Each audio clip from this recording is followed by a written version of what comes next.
So sekarang ni sarai ni akak kena rendam dan bersihkan dulu bagi kotoran-kotoran dia hilang, sebab dalam ni dia ada siput-siput kecil, kulit kerang yang kecil tu dalam ni. Lepas tu dia ada macam di bawah hanyir sikit lah. Jadi akak rendam dengan air sejuk dulu untuk keluarkan dia punya kotoran-kotoran tu. Nanti bila akak dah toast nanti, akak angkat, akak toast dan akak akan rendam dengan air panas last sekali.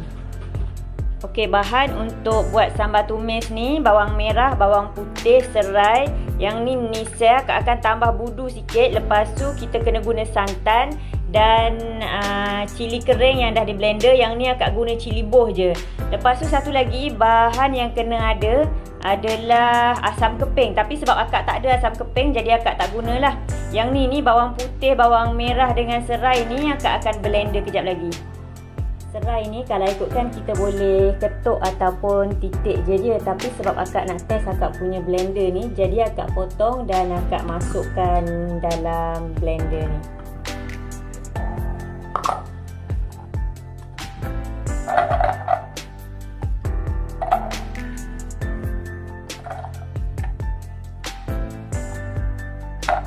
Akak tak potong tu, kita tengok okey ke tak.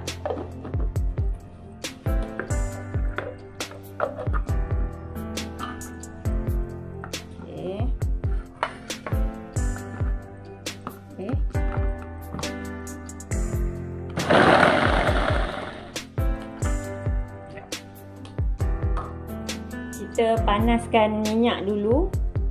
Kemudian kita masukkan, akak suka masukkan cili dulu. Akak tak masukkan bawang dulu sebab cili ni dia lambat masak kan. Bawang tu dia cepat masak. Sebab tu akak suka masukkan cili dulu. Yang ni minyak yang akak guna untuk goreng ayam sebenarnya, tapi akak guna je untuk buat sambal tumis ni, nak bagi dia ada rasa sikit. Tapi kalau korang nak guna minyak yang baru pun lagi bagus sebenarnya, tapi akak guna je yang minyak yang dah goreng ayam tu.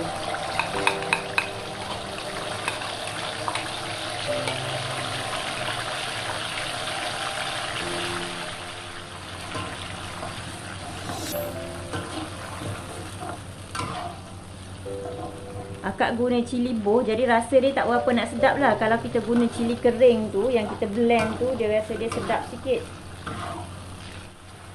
Akak tambah minyak sikit sebab minyak nampak macam kurang je.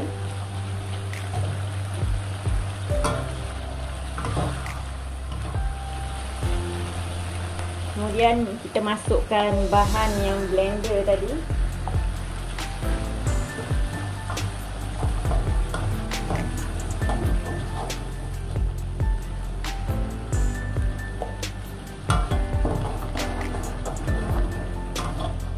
Sebab kita guna cili boh, jadi dia tak nampak merah, dia jadi macam warna oranye gitu. Kemudian bila dah nampak macam minyak macam ni kan, kita masukkan santan.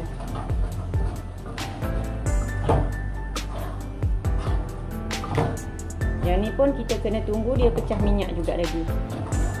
Kalau macam korang rasa macam pekat kan, korang boleh tambah air lah. Dia punya tahap kepekatan ni boleh mengikut kita punya cita rasa sendiri. Bila dah pecah minyak macam gini kan, bau pun dah naik sikit, korang tambah ni bahan rahsia ni.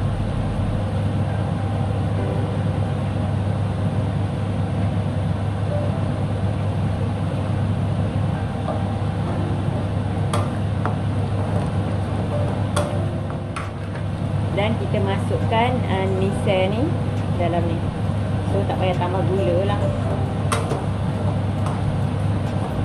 Budu tu dia dah masin, jadi kena rasa dululah sebelum tambah garam. Okay, bila dah macam ni, dah masak lah ni, kita tambah garam sikit.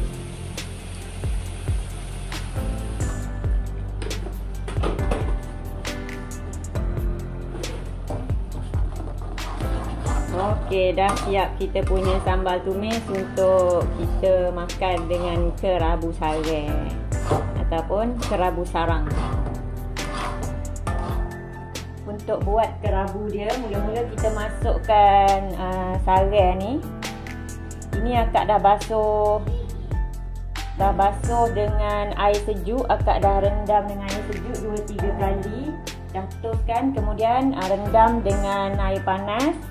Bersihkan dia sebab dia macam ada kerang-kerang dengan siput kecil kat sini kan. So kena bersihkan dia dulu. Lepas tu akak toskan dan ni kita bubuh kat sini lah.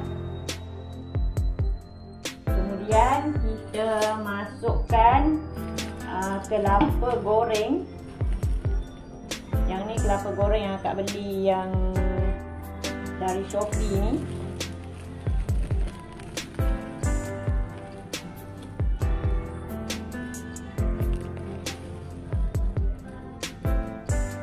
Lepas tu kita masukkan sambal ikan.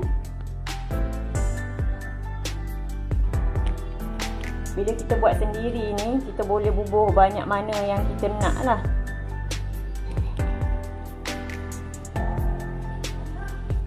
Kemudian kita bubuh tumis yang dah buat ni. Yang ni akak buat cair sikit.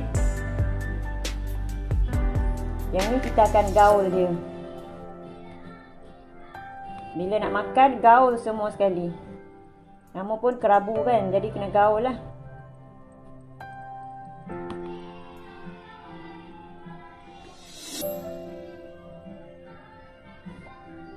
Dan untuk hilangkan hanyir dia, kita kena ada perahan asam limau. So nanti bila nak makan kan, perah asam limau ni, lepas tu gaul sebati semua, makan dengan nasi.